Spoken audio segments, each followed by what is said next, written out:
네, 무신정변 일어난 다음에 최고 권력자들 교체되고 뭐 권력기구 만들어지는 거를 저번 시간에 우리 쭉 봤어요. 자, 고연원에서 난이 일어났을 때 처음 그 문신들을 제일 많이 때려 죽인 이의방이라는 사람이 권력을 주도했죠. 자, 그러다가 이의방이라는 사람이 자기 딸을 막 태자비로 집어넣고 권력을 휘두르다가 결국은 방심한 틈에 죽어요. 네, 정중부 정균 부자한테 제거를 당했죠. 그리고 나이 많은 당시 최고 권력자가 됐을 때 거의 70이었던 정중부가 그 자기 아들과 함께 이제 권력의 중심이 갔는데 문제는 정중부란 인간은 그렇게 뭐 비전을 가지고 정치를 열심히 하거나 그런 인간이 전혀 못 됐죠. 그래서 정중부도 결국은 늙음하기 욕심을 부리다가 이제 경대승이라는 젊은 무인한테 제거를 당했죠. 자, 경대승은 무신집권 이전 상황으로 지금 고려 상황을 돌려놓으려고 했는데 혼자 동분서주하다가 결국은 이렇다 할 성과를 못 내고 30살에 죽어요. 꿈에서 정중부를 본 다음에 저주를 받아서 그런지 모르겠는데 몸이 아파가지고 금방 죽죠. 자, 정중부 경대승에 이어서 이의민이라는 사람이 권력을 잡죠. 이의민은 저 경주 출신이었어요. 그죠? 자, 경주 출신이면서 덩치가 아주 컸죠. 위에 그리고 아빠는 소금장수, 엄마는 절의 노비라서 엄마 신분 따라서 신분이 미천한 노비였단 말이에요. 근데 형들 셋이랑 경주 시내 돌아다니면서 온갖 나쁜 짓들은 다 하다가 관청에 잡혀가가지고 두드려 맞았어요.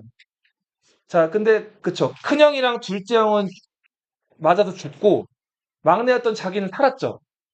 맷집을 인정받아가지고 개경에 관군으로 이제 추천받아서 개경에서 군 생활을 하게 된단 말이에요.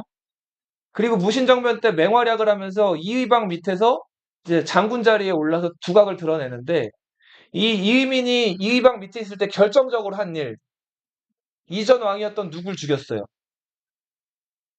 명종 전에. 명종 전에 의종이란 왕 있죠? 그죠? 그 의종을 이 이의민이 척추를 부러뜨려서 죽여버렸죠. 그죠? 자, 기억나요? 네. 그 다음에 혹시 여기도 기억나나? 그 시체를 어떻게 했어요? 이불에 둘둘 말아가지고 그냥 물에 연못에 던지면 떠오르니까 그쵸. 가마솥이랑 이 시체를 햄버거처럼 만들어가지고 연못에 던졌다 그랬죠. 가라앉으라고. 자, 그래서 가라앉혀 놨는데 문제는 어떤 스님이 그걸 지켜보다가 그렇죠. 가마솥만 뺏어갔다 그랬죠. 글쎄요. 거기에 대한 기록은 없어. 그림 사파 만화 그림이 여기 나와 있어서 자, 시신을 어떻게 했어요? 이불에 둘둘 쌌죠. 그다음 어떻게 했어요? 햄버거 모양으로 가마솥과 함께 묶어서 연못한 가운데 던졌는데 자, 스님이 수영해가지고 가마솥만 건져 올렸죠. 예. 자, 그래서 결국은 이 시체가 둥둥 떠오르게 되죠. 몇몇이 몰래 관을 마련해서 물가에 묻었다고 하죠. 아무튼 이렇게 의종을 끔찍하게 살해한 이의민이 또 13년 동안 권력을 누려요. 그러다 이의민이 자기 아들들 엉망이었죠. 별명이 혹시 뭐였는지 기억나요? 쌍도자. 그러니까 두 글자로 쌍칼이죠. 이 이지영, 이지광, 그 망나니 두 형제가 있었는데 온갖 나쁜 짓을 다 하는 형제였는데 그 이지영 집 집안 하인이 최충수라는 사람의 비둘기를 훔쳤죠. 기억나죠? 근데 그 최충수가 비둘기 돌려달라고 열받아서 찾으러 왔고 찾아갔어요. 근데 최충수가 화가 안 풀려서 자기 형인 최충원을 찾아가가지고 자, 저 이희민은 우리가 제거해 버립시다. 그래서 이희민이 방심한 틈에 미타산의 별장에 놀러 갔을 때 이희민을 기습해가지고 제거했죠. 그리고서 최고 권력자가 된 사람이 누구? 최충원. 자, 최충원은 자기 동생 최충수도 제거하고 자기를 암살하려는 여러 시도들이 있었죠. 자, 그런 시도들 다 무찔렀어요. 그러는 과정에서 언제 자기한테 반란을 꾀할지 모르는 사람들을 감시하는 기구를 만드는데, 야, 뒤에 잘 봐. 그 기구 이름이 뭐였어요? 교정도감이었죠. 그죠? 네. 그리고 이 교정도감의 책임자로 스스로 이 교정도감의 책임자가 되는데, 도감의 책임자를 별감, 교정 별감이라고 불렀단 말이에요. 자, 근데 최충원이 이렇게 권력을 장악하고 있을 무렵에 희종이라는 그 왕, 최충원이 명종을 폐위하고 신종을 새로 세우잖아요. 신종이 나이 들어 죽고 그 아들 희종이 왕위에 올랐는데 이상하리만큼 자기한테 친절했던 희종이 최충원을 초대했죠. 자, 근데 최충원이 별로 의심 안 하고 그 궁 안에 들어갔다가 어떻게 됐어요? 죽을 뻔했죠. 그죠. 근데 이 결국은 위기를 모면을 했어요. 그리고 나서 자기를 죽이려고 했던 희종을 폐위시켰죠. 그죠. 그리고 과거에 자기가 폐위시켰던 명종의 아들 강종을 새로 세웠죠. 예.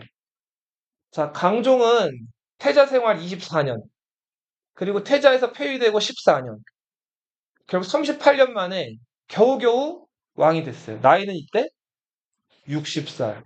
그리고 2년 만에 왕자리에서 죽고 강종의 아들이었던 고종이 22살로 고려의 임금이 돼요.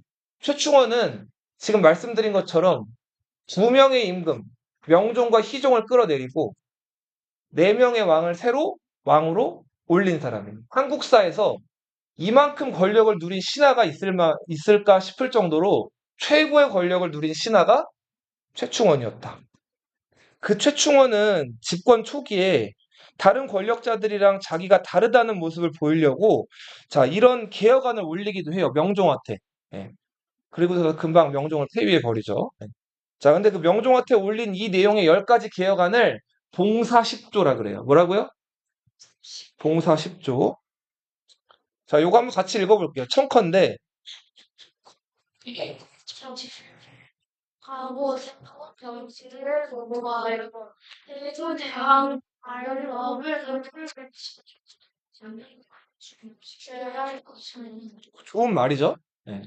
그 다음에 1조 화재 후. 자, 이거 뭔 얘기예요? 화재라니? 불이 났었어요? 언제 불났죠? 그래, 그게 언제예요? 이자겸의 난 때죠. 그게 1126년인데 지금 요 무렵이 1196년이거든요. 그러니까 70년 전이긴 한데 아무튼 불난 다음에 한동안 그 궁이 방치돼 있었던 것 같아요. 그 다음에 그 궁을 수리하고 이제 뭐 그런 과정이 있었던 것 같은데 그 궁에 다시 이제 들어가서 거처할 거 그 얘기를 한 거예요. 자, 그리고 2번 2조 읽어보세요. 초과. 그 설치는 자리로 초과 설치된 초과 설치가 뭐죠? 초과 설치? 초과가 뭐예요? 넘쳤다 이런 뜻이죠. 그죠? 설치된 자리. 그러니까 이 자리는 관직을 얘기하겠죠? 이 관직이 지금 쓸데없는 게 많이 설치돼 있어가지고 뭐가 부족하대요? 복록이 뭘까요? 복록. 신라시대, 고려시대 초반까지는 나라에서 공무원들한테 땅을 줬어요. 관료전, 뭐 노급 이런 거 기억나요? 노급, 관료전, 그리고 고려 초기에는 전식과라고 해서 관리들 등급에 맞게 백성들 세금 걷어먹을 수 있는 땅을 줬단 말이에요. 근데 무신정변 일어나고 나서 이게 완전히 무너져요. 체계가. 하극상이 일어나면서. 그래서 이게 제대로 운영이 안 되고 요 무렵부터는 관리들이 나라를 위해 일을 하면 지금 공무원들 월급 통장으로 받듯이 월급을 받았단 말이에요. 근데 월급을 이 당시엔 돈을 잘 안 썼기 때문에 뭘로 받았을까요? 쌀 쌀로 받아요, 쌀. 뭘로 받았다고요? 쌀. 여기서 복록이라고 하면은 나라에 일한 대가로 받는 그 급여를 얘기해요. 쌀을 받는 거예요. 네. 자, 그리고 빼앗긴 토지들을 본주인에게 돌려줄 것. 어질고 능한 관리를 외직에 임명해 백성의 가산을 탕진하지 못하게 할 것. 뭐 이런 얘기들이 나와 있는데 대체적으로 어떤 내용들이에요, 다. 맞는 말이고 좋은 내용들이죠. 근데 문제는 실제로 이렇게 하지를 않아요. 그지? 일단은 봐봐. 지금 왕이 엄연히 있는데 지금 칼잡이들, 칼을 든 사람들이 왕을 위협해가지고 권력을 잡은 상황이 무신 정권이잖아요. 이거는 정상적인 상태예요? 비정상적인 상태예요? 완전히 비정상적인 상태죠.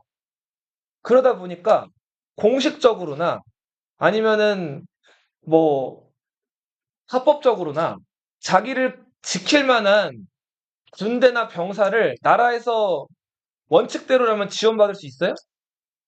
지가 뭐라고 지원받을 게 없죠.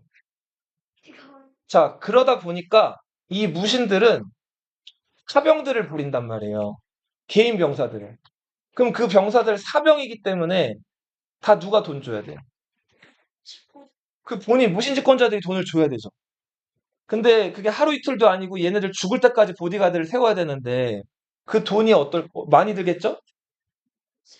그죠? 근데 그거를 자, 이 절차상으로는 그걸 세금으로 충당할 수가 없어요. 그죠? 어차피 자기는 왕이 아니고 개인이기 때문에 자기를 지킬 병사를 세금을 이용해가지고 고용할 수는 없는 거잖아요.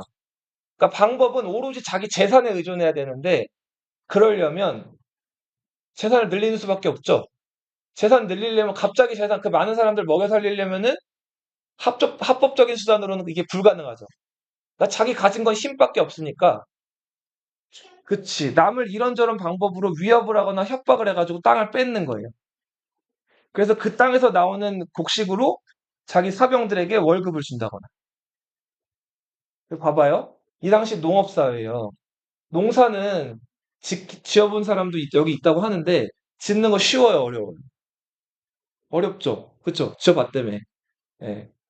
농사 지어서 우리 식탁에 올라오는 야채나 채소 정도 퀄리티의 그런 맛있는 것들을 만들어내려면 이게 보통 노동이 아니에요. 엄청 힘들단 말이에요. 근데 또 이게 사람 힘만으로 안 되는 게 날씨가 따라줘야 되죠.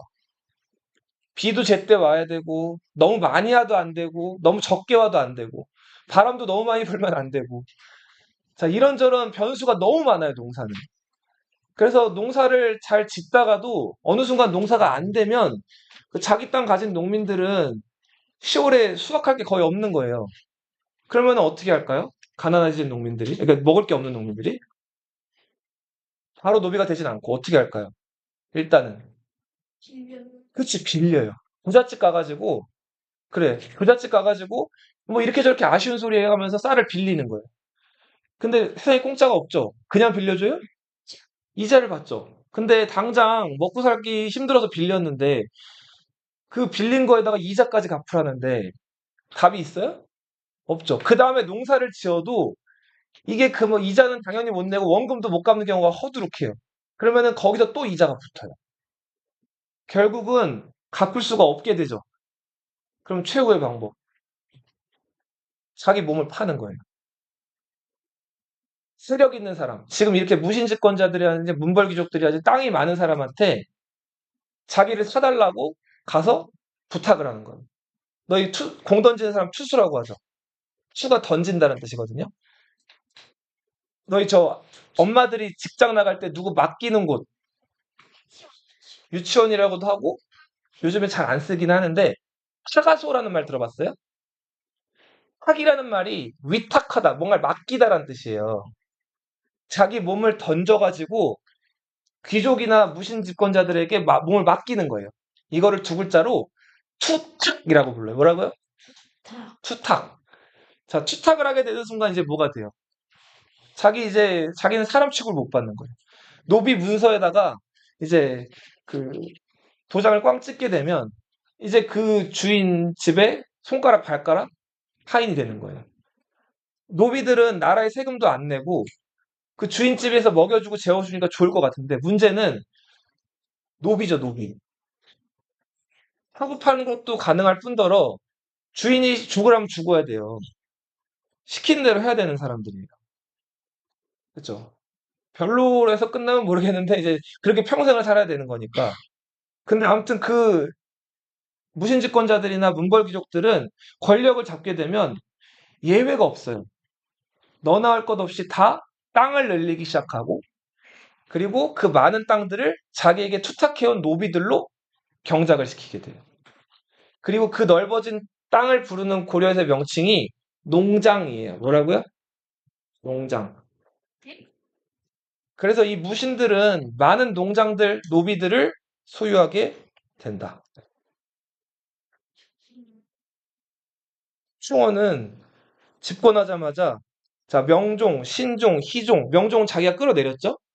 계속 어떻게 돼요, 지금? 관직이 추가되고 계속 승진을 거듭하는 거예요. 자, 이렇게 해서 최고 권력의 자리를 공고히 한 사람이 최충원이다. 자, 근데 아까 말씀드렸듯이 이렇게 최충원이라는 사람이 자기 권력을 단단하게 만들 때 백성들의 삶 이런 것들은 돌보지 않았다 그랬죠? 당연히 먹고 살기 힘들었고, 그래서 이 무신집권 시대 때는 백성들이 일으킨 난리, 이게 많이 일어나요. 무슨 난? 밀란의 시대였어요. 대표적인 봉기 세 가지를 좀 볼게요. 먼저, 망이,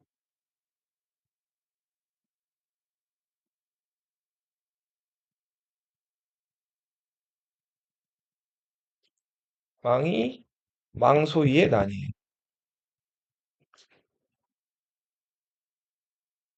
이게 이제 1176년, 정중부라는 사람이 최고 권력자일 때 일어난 반란인데, 망소이는 집이 공주, 명학소예요. 빈칸 아무 데나 쓰세요.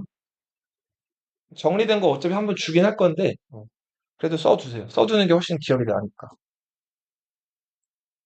자, 요거 하기 전에 먼저 행정구역 얘기를 조금 더 해볼 텐데, 자, 우리 고려는 저번 시간에 배운 건데, 지방을 오도랑 양계로 나눴어요. 기억나요? 오도는 일반 행정구역이에요. 지금 우리로 치면 경상도, 전라도라고 보면 돼요. 네. 양계는 고려 최북방과 그리고 동해 해안가에 위치한 그 북계와 동계, 그 두 개의 계를 가리키는데, 얘네는 군사행정구역이에요.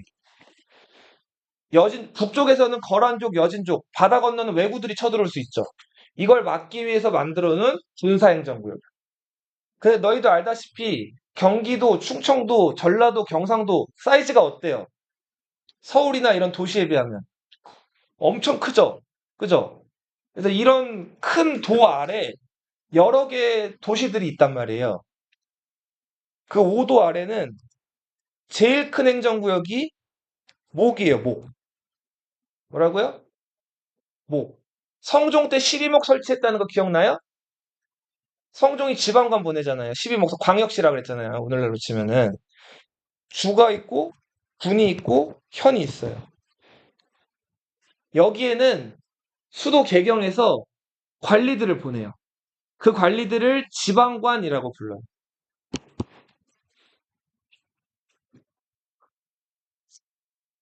이 지방관은 두 글자로는 수령이라고도 불러요. 이제 머리 숫자 써가지고 수령이라고도 부르고, 혹은 사또라고도 불러요. 뭐라고요? 사또. 원님. 그러니까 우리 춘향전에서 보이는 그 변사또는 만만한 인간이 아니에요. 중앙에서 공식적으로 인정받아서 파견된 관리예요, 관리. 네. 자, 이 군사행정구역에는 양계 아래는 진이라는 게 있어요. 이 방어기지 역할을 하는 곳이에요. 이 진에도 진장이라는 지방관이 파견됩니다. 자, 어, 이렇게 나라에서 직접 관리하면서 지방관을 보내는 이런 행정구역들을 주현이라고 불렀어요. 뭐라고 부른다고요? 주현. 주인 주자 써가지고. 나라가 주인. 네. 물론 다른 데도 다 나라가 주인이긴 한데, 자, 그러면 지방관이 파견되지 않는 곳도 있었단 말이에요. 자, 지방관이 파견되지 않는 곳을 속현이라고 불렀어요. 지방관이 파견되지 않는 현을 뭐라고 불렀다고요? 속현. 그럼 속현은 누가 책임질까요? 지방관이 없어요. 관찰사? 지방. 지방관이 없다고. 파견이 안 된다고. 이장? 비슷해요. 거의 맞췄어요. 자, 우리 신라는 호족의 나라였죠. 신라 말기. 향리. 속현은 누가 책임진다고요? 이 향리들이 책임져요. 향리들은 원래 신라 말기에 떵떵거리던 호족들이 보통 기원이죠. 그러다가 이제 고려 성종 때 고려 체제 정비를 하는 과정에서 향리라고 불리게 돼요. 향리 아래도 여러 직들이 있어요. 호장, 부호장 해가지고 여러 직들이 있는데 아무튼 그 향리들이 크고 작은 여러 그 지방관 안 파견되는 현들을 책임을 진다고. 그래서 만약에 나라에서 중앙에서 세금을 걷어야 된다. 그러면은 이 속현과 가까운 주현에 있는 관리들이 공문을 보내면 이 속현의 향리들이 세금을 긁어 모아가지고 그쪽에 보내는 거예요. 그러니까 세금 징수라든지 그 지방에서 지방관이 할 수 없는 일들을 얘네들이 대신하는 거예요. 주현이 많았을까요? 속현이 많았을까요? 속현이 3배가 더 많았어요.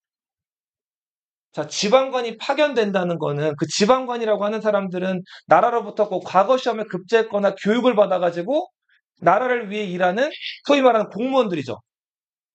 고려라는 나라는 이제 막 그런 시스템을 정비해가지고 추스려 나가는 나라였기 때문에 처음에는 주현보다 지방관이 파견 안 된 뭐가 더 많았다고요? 속현이 많았는데 몇 배나, 무려 몇 배나 더 많았다고요? 3배가 더 많았어요. 그리고 지방관이 파견되지 않는 이 속현 중에는 특수행정구역이 있었어요. 자, 향, 부고, 소 같은 특수행정구역. 여기도 향리들이 책임을 져요. 근데 이곳은 말 그대로 특수행정구역이에요. 근데 좋은 쪽에서 특수일까요? 안 좋은 쪽에서 특수일까요? 안 좋은 쪽에서 특수예요. 자, 어떤 면에서 안 좋은 거냐면 전쟁에서 졌어요. 아니면 죄를 졌어요. 그런 사람들을 강제로 거주하게 하는 공간이 이 향, 부곡, 소예요. 그러다 보니까 당연히 페널티, 그러니까 페널티라고 하는 거는 이렇게 뭔가 당하는 것들, 이런 게 당연히 있었겠죠? 향, 부곡소에 거주하는 사람들은 세금을 일반 9년에 사는 사람들보다 더 많이 내죠. 그리고 자기가 원한다고 이사 갈 수가 있을까요? 거주 이전의 자유가 없어요. 한번 여기서 태어나면 특별한 일이 없는 이상은 여기서 죽어야 돼. 그럼 한 번도 못 나가요? 그리고 과거 응시가 불가능하다. 현민도 아니에요. 노비도 아닌데 그 신분은 양민이긴 한데 하는 일은 힘들고 어려운 이런 천한 일들을 할 수밖에 없어요. 그래서 굉장히 차별받고 억압받는 집. 향부곡은 농업을 담당하는 곳이었고 소는 수공업을 담당하는 곳이에요. 농업은 뭔지 알 거고 수공업이 뭐예요? 너희 지금 옷이나 책상이나 의자나 이거 다 어디서 만들어요? 공장에서 만들죠. 기계가 만들죠. 그죠? 자, 이런 것들 이렇게 뭔가 물건을 만들어내는 산업을 공업이라고 하죠. 공업. 그죠? 장인 공자 써가지고. 근데 그 당시 때는 기계가 없기 때문에 다 뭘로 만들어요? 사람 손으로 만들죠. 손 숫자 써가지고 수공업이에요. 수공업. 네. 이 소는 수공업을 담당하는 곳이에요. 자, 아까 우리 얘기했던 망이 망소이의 난이 어디서 일어났다고요? 공주, 명학, 소에서 일어났다고 그랬죠? 공주, 명학 어디? 소. 여기도 그러니까 특수행정구역, 차별받는 지역이었어요. 이 공주 명학소가 지금의 어디냐면 너희 대전광역시라고 알아요? 대전 들어봤어요? 충청도에? 대전에 탐방동이라는 동네가 있어요. 무슨 동? 이 명학소에서는 뭐를 나라에다가 만들어 바쳤을까요? 찍어보세요. 힌트를 내가 줬어. 탐방동이라는. 오, 맞아요. 한. 석탄 두 글자고 한 글자로 고기 구워 먹는 거. 숯을 만드는 곳이었어요. 네. 그 탄이 숯이에요, 숯. 자, 이 공주 명학소는 그 숯을 만들어 가지고 나라에다가 세금으로 내는 곳이 명학소였어요. 근데 무신직권기에 다른 군현도 말할 거 없는데 이 향부곡소는 어땠을까요? 수탈이. 더 심하고 더 안 좋았단 말이에요. 그죠? 여기는 차별받는 지역이니까. 그쵸, 매연, 그죠? 네. 망이, 망소이가 이 불만을 가지고 있는 그 사람들을 모아가지고 이 반란을 일으킨 거예요. 이게 망이 망소이의. 자, 근데 규모도 워낙 컸고, 이게 개경에서 공주까지가 거리가 꽤 있었기 때문에 그 고려 조정에서는 이거를 막는데 좀 어려움을 느껴가지고, 당시 왕이었던 고려 명종이 그 사람을 보내서 달래요. 어떻게 달래냐면, 명확소를 충순 현으로 만들어줘요. 명확소가 뭐가 됐다고요? 충순 현이 됐어요. 자, 소가 뭐가 됐어요? 현이 됐죠, 현. 자, 이런 거를 우리 교과서에서는 승격이라고 표현해요. 승격. 뭐라고요? 그러니까 한 단계 어떻게 된 거예요? 업그레이드 된 거죠. 특수행정구역에서 일반 행정구역으로 올라간 거예요. 그럼 여기 충순 뜻을 한번 볼까요? 충순은 무슨 뜻일까요? 충은 쉽죠. 뭐예요? 나라에 충성하라는 뜻이고, 수는 순응하라 이거예요. 그러니까 개기지 말라. 대신에 우리가 일반 군현으로 올려주겠다. 자, 그리고서 망이 망소이를 불러요, 개경으로. 그리고는 상을 줘요. 돈도 주고, 선물도 주고, 자, 그리고서 안심을 시켜요. 근데 망이 망소이가 상을 받았을 무렵에 관군이 출병을 해요. 자, 망이 망소이가 뒤늦게 상 받고 이제 돌아가는 길에 관군이 출병했다는 얘기를 듣고, 이거 뭐야, 우리 뒤통수 쳤네? 잽싸게 다시 자기네 동네로 둘이니까 더 먼저 돌아가요.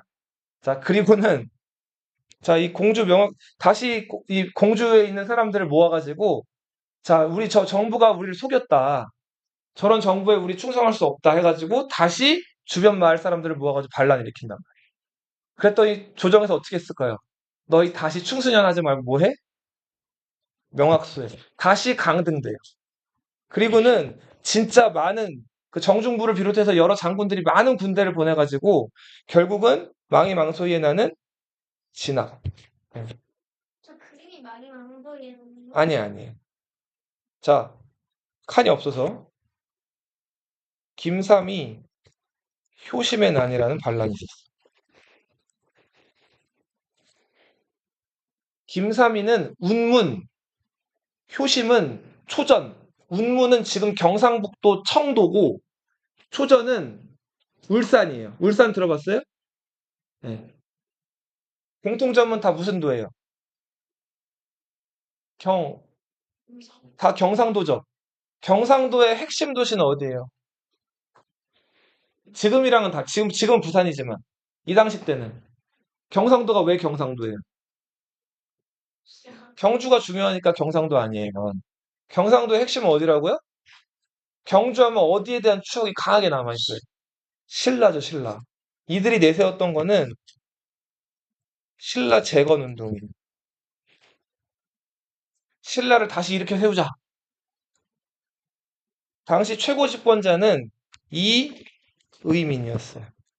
의종을 죽였던 이의민이 김삼이 효심의 반란을 진압하라고 전종걸이라는 장군을 보내고요. 자기 큰아들, 제일 좀 말 잘 듣는 아들 이지순을 전종걸의 부장으로 해서 보내요. 그러니까 부하로 해서 보낸다고. 근데 이의민이 어디 출신이었죠? 이 사람 어디서 깡패짓 했어요? 자기 고향이 경주였죠. 그죠? 이 사람이 슬그머니 다른 생각이 들기 시작하는 거예요. 경주는 신라의 옛 수도였고, 우리 저 이자겸 때부터 계속 있어 왔던 얘기. 이씨가 왕이 된다. 18자 위양 기억나요? 자, 그래서 이런 얘기도 있고, 자기도 이씨잖아요. 그러니까 경주, 신라 왕실, 그리고 나는 이씨야. 이씨가 왕이 된대. 자, 이런 거를 잘 접목을 해가지고 자기가 왕이 되고 싶은 생각이 든 거예요. 실제로 자기가 왕을 능가하는 권력을 가지고 있으니까 무신 최고 집권자다 보니까 못할 이유도 없다고 생각을 했어요. 자, 그래서 전종골한테는 김삼이 효심의 난을 진압하라고 명령을 내리고 자기 가까운 아들한테는 정보를 흘려주라 그래요. 김삼이 효심한테. 자, 그래서 웃긴 상황이 벌어져요. 자, 대장은 김삼이 효심 군대를 격파하려고 하는데, 자, 나름 준비를 철저히 해가지고 김삼이 효심을 기습했다고 생각하는데, 김삼이 효심의 군대가 없는 거예요. 그리고 오히려 거꾸로 당해요. 자, 알고 보니까 이 전종걸이 공격하려고 하는 어떤 그런 것들을 자기 부하였던 이지순이랑 계속 토론을 했을 거 아니에요? 이지순이 자기 아버지 말 듣고 그 군사 정보를 계속 이제 반란군들에게 흘려준 거예요. 자, 이러면은 이게 계속 도돌이표죠. 난이 진압될 수가 없죠. 결국 이 사실을 전종걸이 나중에 알게 돼서 이지순을 죽여버리고 싶었지만 이지순이 누구 아들이죠? 이의민 아들이죠. 최고 권력자 아들 건드렸다가 자기뿐만 아니라 자기 가족까지 처벌당할 수 있기 때문에 깔끔하게 자살해요. 예? 이러지도 저러지도 못하다가. 그리고 결국 이의민은 아무리 봐도 저 김삼이 효심이란 애들이 성공할 것 같지가 않은 거예요. 세력도 좀 미약하고 그리고 자기가 왕이 된다는 것도 반발이 너무 클 것 같아서 마음을 접어요. 그리고 자기가 다시 군대를 보내서 이들을 진압을 하죠. 자, 최충원 집에 만적이라는 노비가 있었어요. 이 만적은 1만 만자의 쌓을 적자예요. 이름부터가 벌써 어때요? 잘 싸울 것 같기도 하고 좀 예사롭지가 않죠. 그죠? 뭐 1만을 쌓는다고 하면은 뭘 쌓는지는 뭐 곡식을 쌓는다는지 아니 사람을 쌓는다는 건지 모르겠는데 네. 자 아무튼 사람을 많이 쌓는다는 게 모은다는 뜻이니까 그래서 아무튼 이름부터 범상치 않았던 노비인데 좀 배웠던 것 같아요. 그래서 굉장히 그 말도 유명한 말을 남기는데 이 만적이 남긴 말이에요. 여기 지금 요약이 돼 있어요. 똑같이 요약은 안 돼 있는데 한번 같이 읽어볼게요. 근래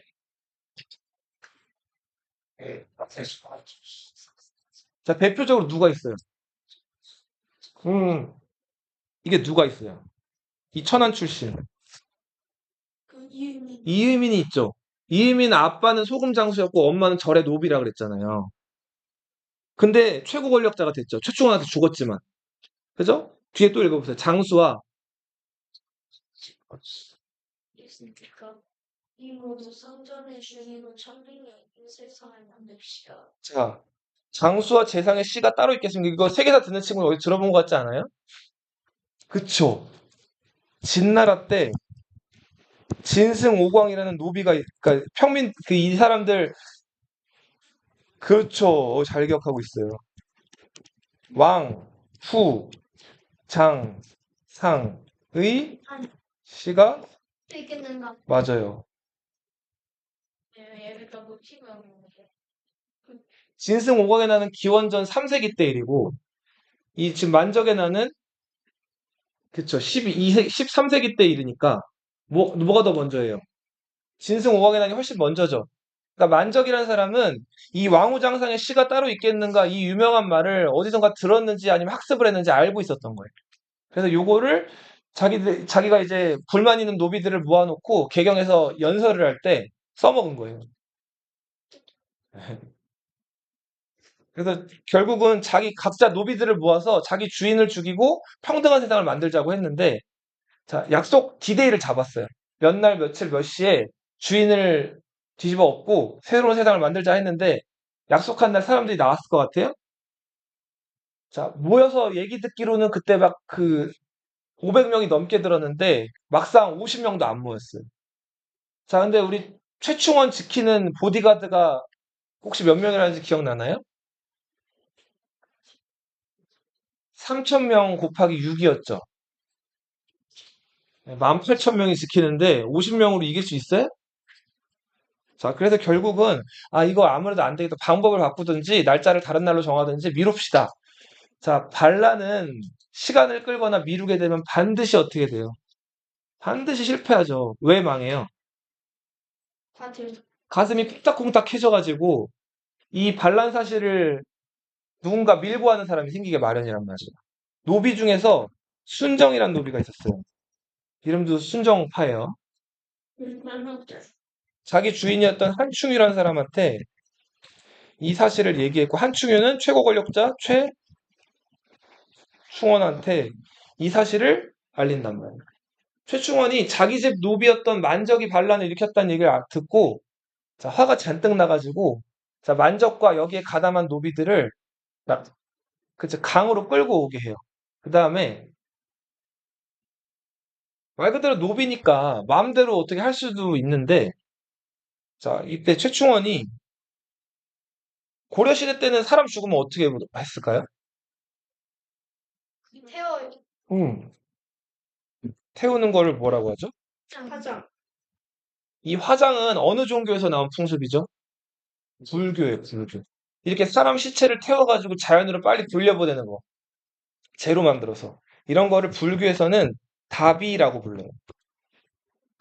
뭐라고요? 아니 다비. 예.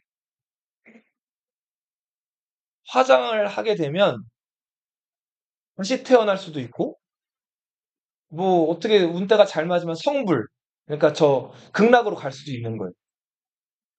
근데 그럼 이거는 불교적인 방법이고 유교는 뭘까요? 유교. 유교적인 장례 방법. 묻는 거죠, 묻는 거. 그쵸. 매장을 하는 거예요. 만적을 이 두 가지 방법으로 죽인다는 거는 만적한테 오히려 은혜를 베푸는 거기 때문에 만적이 너무 싫었단 말이에요, 최충원은. 그래서 만적을 어떻게 했을까요? 수장을 시켜요. 짱이고 물에 던지는 거예요. 익사시키는 어. 여기 이 팔이랑 다리 같은 데다가 무거운 돌을 묶어 놓은 다음에 자, 강에다 던져요. 자, 물에 빠져 죽으면 이 혼이 물귀신이 된다고 믿었어요. 이때 사람들은. 물고기 밥이 돼가지고 어디 좋은 데도 못 가고 안 좋은 데도 못 가고 거기 고여 살아야 된다고 믿었단 말이에요. 그러니까 안 좋은 거니까 시킨 거죠. 자, 그렇게 해서 파지 말고 그렇게 해서 만적의 난이 이제 진압이 된다. 최충원한테. 자, 그 최충원의 난이 이제 이렇게 진압이 되고 최충원은 여기 연도 보세요. 몇 년도에 권력을 잡았어요? 1106년에 권력을 잡았죠. 그리고 몇 년까지 권력을 유지하죠? 1219년. 23년 동안 여러 도전이 있었지만 이걸 다 물리쳐내고 권력을 끝까지 지키다가 70세에 죽어요. 근데 최충원 죽기 전에 이제 지각 변동, 그러니까 고려에서 한번 또 이제 크나큰 소용돌이가 몰아칠 어떤 그런 기미가 보이기 시작을 하는데 나라 바깥에서 좀 심상치 않은 사건들이 벌어져요. 봐봐요.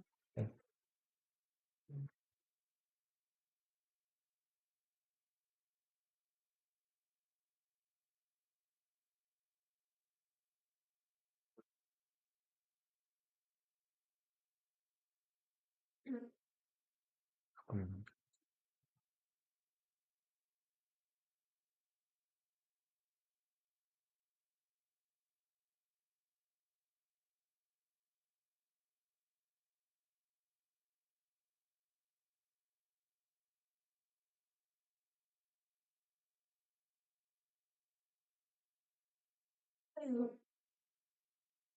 이게 아닌데? 잠깐만.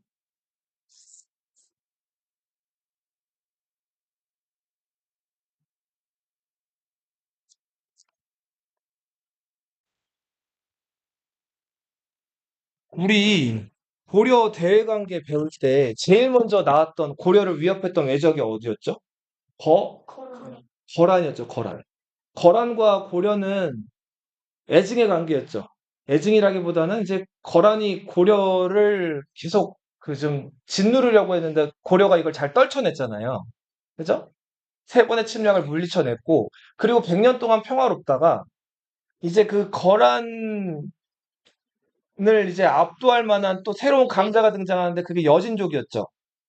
여진족이 아직 나라를 세우기 전에 윤관을 보내가지고 동북구성을 쌓기도 하고, 자, 여진족을 어느 정도 을러대기도 하고, 달래기도 하고, 이렇게 여진족에 되게 대항을 하다가, 여진족이 동북구성을 받고 나서 힘이 더 세져서 금나라를 세웠죠. 기억나죠? 그 강력해진 금나라가 송나라랑 손을 잡고 거란이 세운 요나라를 무너뜨렸죠? 그리고는 고려에게 예전에는 이제 고려를 아버지 어머니를 모시다가 무심하지. 그쵸. 군신 관계를 요구해 오죠. 그죠? 자, 고려 정부는 어처구니는 없었지만 당시 세력 판도가 금나라가 워낙 강했기 때문에 이거를 수용을 안 할 수가 없었죠. 그래서 이자겸과 당시 척준경 정권이 금나라의 군신 관계 요구를 받아들였죠. 그래서 그 이후부터 금나라랑 이제 군신 관계를 맺어왔던 게 고려인데 그렇게 100년 정도가 또 흘러요. 그리고 13세기 초반이 돼요. 그 13세기 초반에 이 동북아시아 상황이에요. 자, 여기 보시면 어, 요 지역, 요 지역에 있는 기다란 장성 뭘까요? 만리, 만리 장성이에요. 자, 이 만리 장성은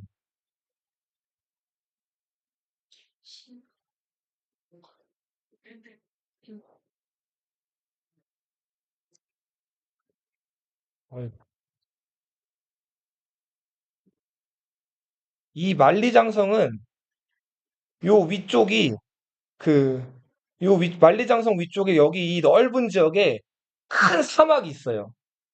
예, 그 사막 고비 사막이에요. 무슨 사막? 고비 사막.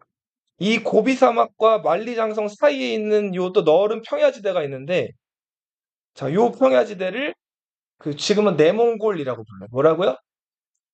그리고 고비 사막 포함하고 고비 사막 위쪽에 있는 그 넓은 초원지대까지를 외몽골이라고 불러요.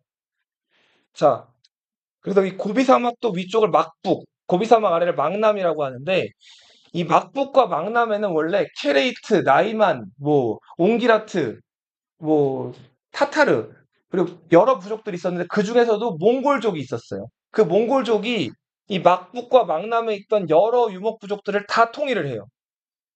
몽골족의 영웅이 하나 나타났고, 네, 태무진이라는 영웅이 나타났는데 그 태무진이 여러 부족들을 통일한 다음에 1206년에 그 여러 부족원들로부터 위대한 지도자라는 명칭을 받아요. 얘네들은 왕을 칸이라고 불렀거든요.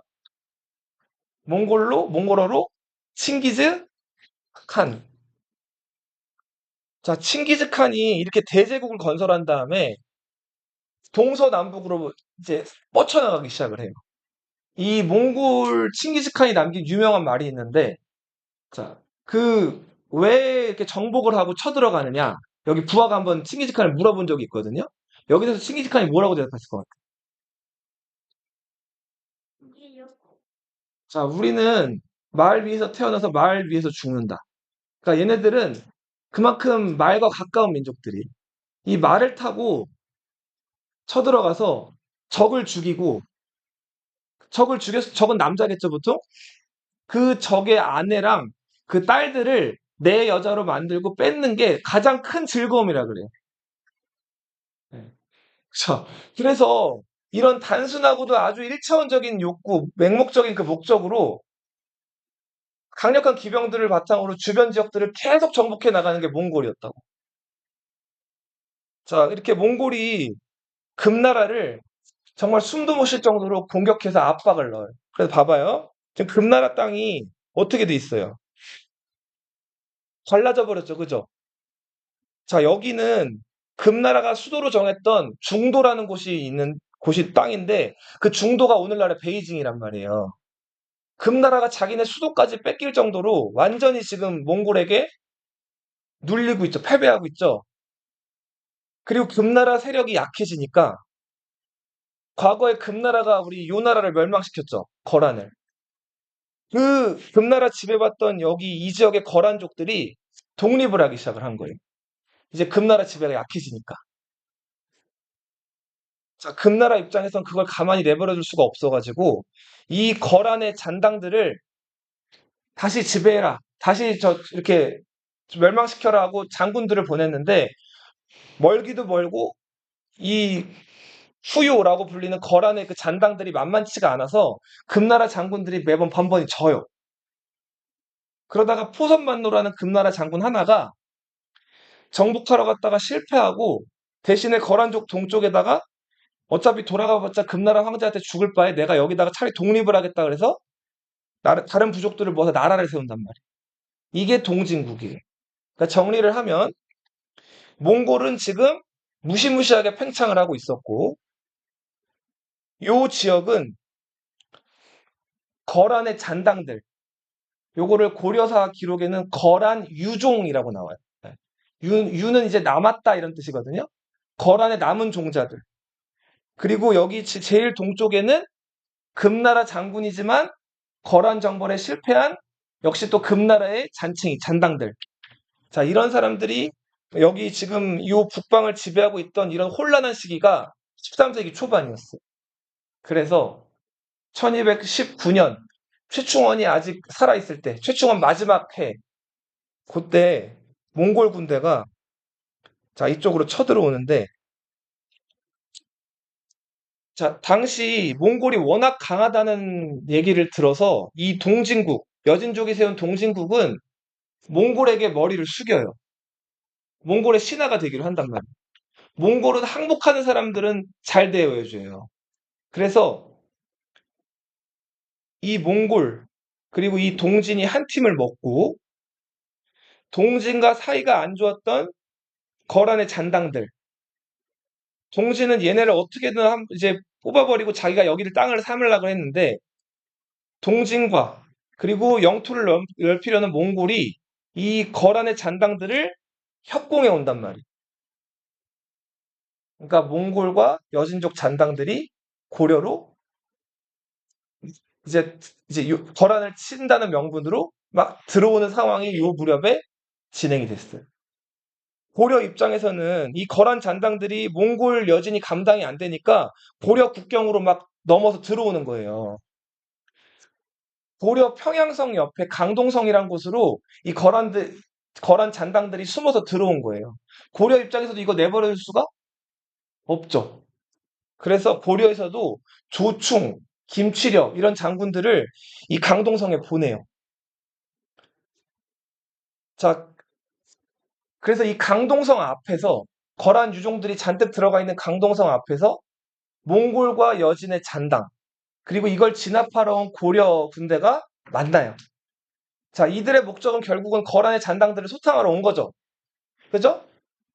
자, 그래서 여기서 만났을 때는 서로 목적이 같았기 때문에 서로 같이 힘을 합쳐가지고 그 강동성의 거란족들을 다 죽이거나 포로로 만들고 임무를 완료해요. 그리고 이 장군들끼리는 자, 어차피 같은 목적으로 물론 다른 나라에서 왔기 때문에 같은 목적으로 같이 싸웠기 때문에 뭐 그렇게 뭐 이렇게 막 화를 서로 싸우거나 할 일이 없죠. 심지어는 이들끼리 서로 술자리도 만들고 잔치를 벌여요. 그래서 지들끼리 친해져가지고 의형제도 맺고 막 이런단 말이에요. 자, 이게 고려와 몽골의 첫 만남이에요. 네. 이 거란의 잔당들을 소탕하러 들어온 몽골, 그리고 자기네 나라로 들어온 거란족들을 쫓아내기 위해서 군대를 보낸 고려. 자, 이 둘이 첫 만남을 가져요. 자, 이렇게 첫 만남을 가지고 이제 그 둘은 헤어졌어요. 그리고 몽골 얘기는 조금 이제 다음 시간에 다음에 할 거고 봐봐요. 요거 마지막. 자, 최충원이 70세에 죽었다 그랬죠. 최충원에게는 이제 이룰 건 다 이뤘고 자기 권력을 자기가 5 아들이 있었는데 어떤 아들에게 물려주느냐가 제일 관건이었어요. 자, 최충원에게 아들이 5 있었는데 그 중에서 유력한 아들이 최후, 맏아들, 막내, 최향이었어요. 능력, 명망, 평판, 최후가 압도적이었어요. 누가 압도적? 최후. 최고 첫째. 큰 아들, 최향은 막내. 자, 근데 최충원은 최고 권력자이기 때문에 혼자 권력을 가지고 있긴 하지만 그 아래에 최충원을 따르는 여러 무리들이 있었겠죠. 오른팔, 왼팔 같은 사람들. 그런 사람들로 상장군 지윤신, 대장군 최준문. 별로 중요한 사람들은 아니에요.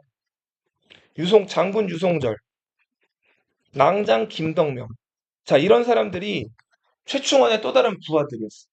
근데 이들이 대화를 나눈 게 고려사에 기록이 돼 있는데 만약에 최우가 최충원의 권력을 승계하게 되면 자기들은 재분이 될 거래요.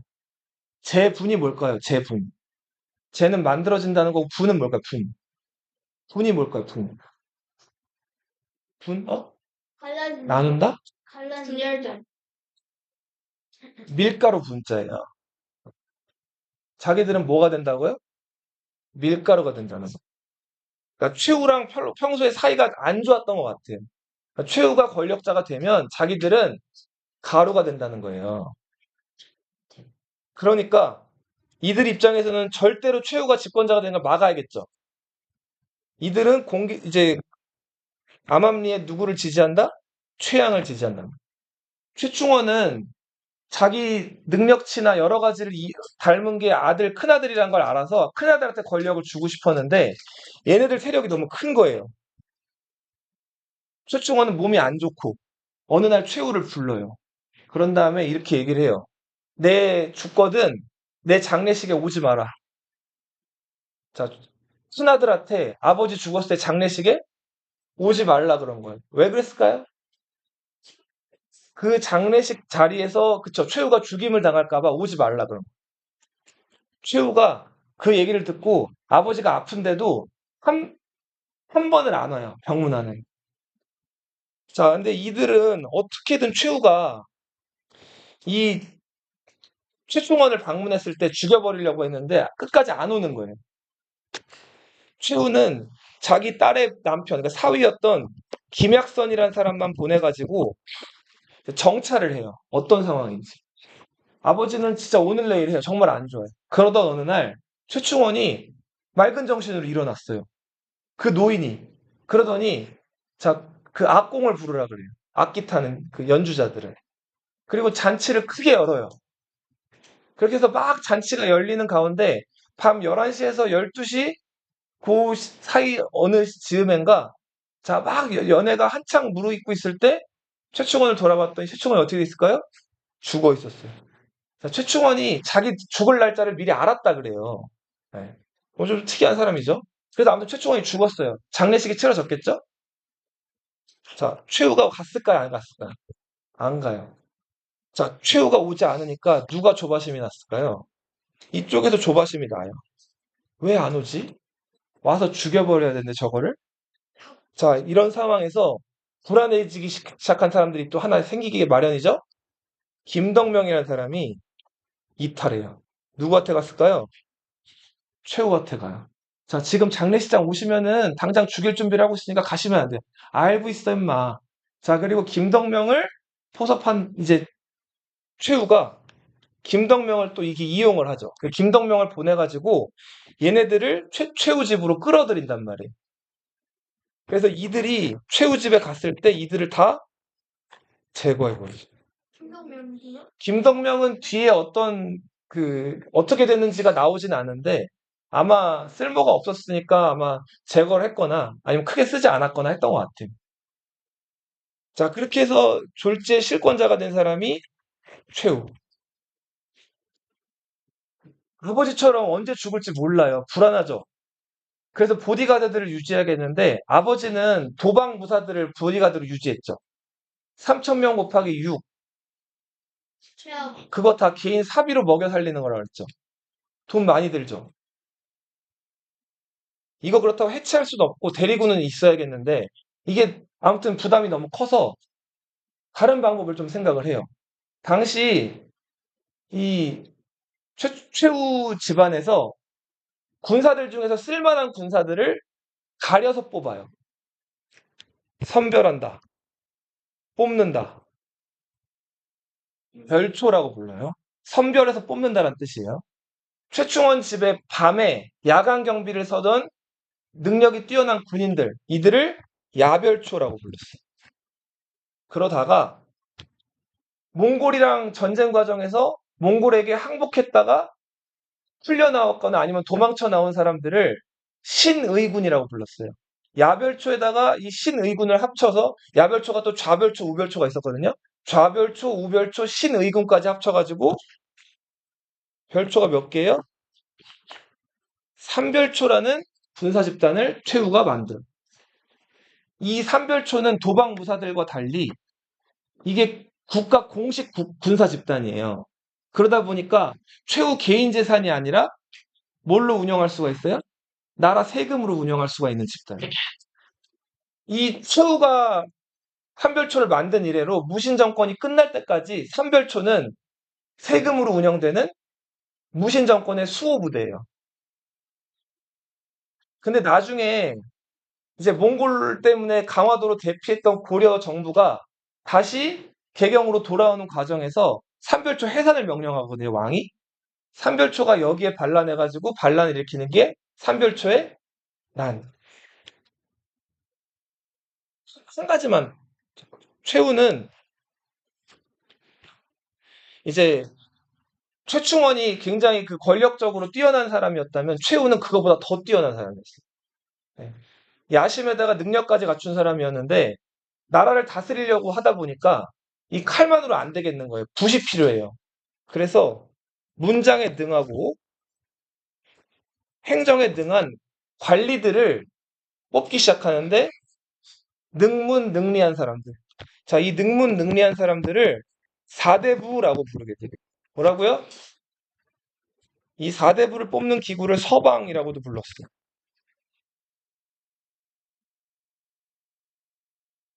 나라에서 제일 중요한 권한은 사람 여기저기 배치하는 인사권이죠. 왕이 가지고 있는 권한이죠. 그리고 군사권이죠. 인사권과 군사권 제일 중요한 권한인데 이거를 보통 신하가 궁궐에 출석해가지고 일을 하고 집으로 돌아오는 거죠. 근데 자, 인사권과 군사권을 담당하는 그 부서 신하들을 궁궐로 출근시키는 게 아니라 자기 집으로 출근을 시켜요. 그리고 자기 집에서 인사 명단이나 군사 이동이나 군사 기밀 같은 것들 도장을 자기가 다 찍어준단 말이에요. 그러니까 최후가 궁궐로 출근을 해요, 안 해요?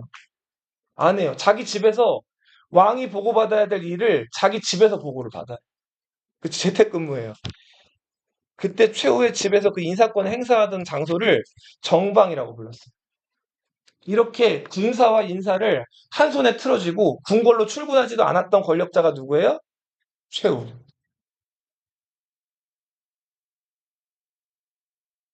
자, 오늘 여기까지 할게요.